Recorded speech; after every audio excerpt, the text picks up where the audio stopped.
Welcome to VJ நரோ vlogs. வந்து release பண்ண போகிறோம். ரெடியா? 1 2 3 release.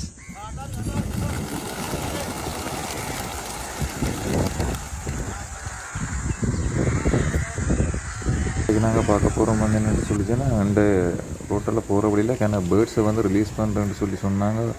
Wow, what a fantastic. பார்த்துங்க, ஆயிரக்கணக்கான புறாக்களை ரிலீஸ் பண்ணியிருக்கிறாங்க. அது அத்தனையுமே வானத்தில் வட்டமிட்டு இருக்குது. அவ்வளோ அழகாக இருந்துச்சு. வேறு லெவலில் இருக்குது பார்த்தீங்களா. ஆனால் இது வந்து பேர்ட்ஸை ரிலீஸ் பண்ணுறேன்னு சொல்கிறாங்க. ஆனால் என்னை பொறுத்த வரைக்கும் ஏதோ மாறி படத்தில் வர்ற மாதிரி அந்த புறா ரேஸ் விட்றேன்னு சொல்லுவாங்களே, அப்படித்தான் ஒரு சம்பவம் நடந்துகிட்ருக்குது போகிட்டக்குது. பட் ஆயிரக்கணக்கான புறாக்கள் இதில் விட்டுருக்குறாங்க. அது அத்தனையுமே வட்டமிட்டு இருக்குது. வேறு லெவலில் வடிவாக இருக்குது பார்க்கும்போது. பட் அத்தனை புறாக்களுமே அதே லொக்கேஷனில் இல்லாமல் ஒவ்வொரு பக்கமாக போகிற மாதிரி தான் இருக்குது. இந்தியாவில் தான் இப்படிப்பட்ட புறா ரேஸ் அப்படிப்பட்ட விஷயங்கள் இருக்குமென்னு பார்த்தா இலங்கையிலேயும் கூடுதலான இடங்களில் இப்படிப்பட்ட புறா ரேஸ் சம்மந்தப்பட்ட விஷயங்கள் நடந்து கொண்டிருக்கிற மாதிரி தான் இருக்குது. அங்கே ஒரு சைட் ஜஃப்னா ஒரு சைட் உடச்சிட்டு போகுது. இங்கே ஒரு சைட் வந்து நாயகன் நிகம்பு கொழம்பு, அடுத்தது கேகல மாவனல்ல சைட் உண்டு. அதுலேயும் வந்து கூடுதலான பயிற்சி பெற்ற புறாக்களை தான் இதில் கூடுதலாக நினைப்பாங்களாம்.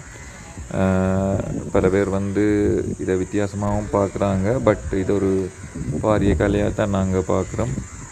என்னென்னு சொல்லி சொன்னால் இது ஒரு போட்டி. இது ஒரு இந்த மாறி படத்தில் வர்ற மாதிரியே தான், மாறி படத்தில் கொடுக்குற கன்செப்ட் மாதிரியே இங்கேயும் அந்த ஒரு கன்செப்ட் வந்து நடந்துகிட்ருக்குது.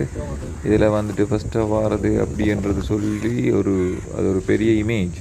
ஸோ அதுக்காகவே கன பேர் வந்து கனகாலம் ட்ரெயின் பண்ணி பல லட்சக்கணக்காக பல கோடிக்கணக்காக கூட காசு செலவழித்து கூட சில பேர் ட்ரெயின் பண்ணி நல்ல புறாக்கள் எடுத்து அப்படி செய்கிறாங்களாம்.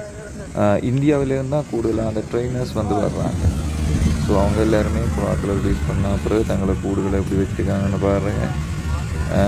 பல ஒரு கூட்டுக்குள்ளேயே பார்த்தா ஒரு 50 புறாக்கள் இருக்கும் போட்டாங்க. அந்தளவுக்கு பெரிய கூடு தான்.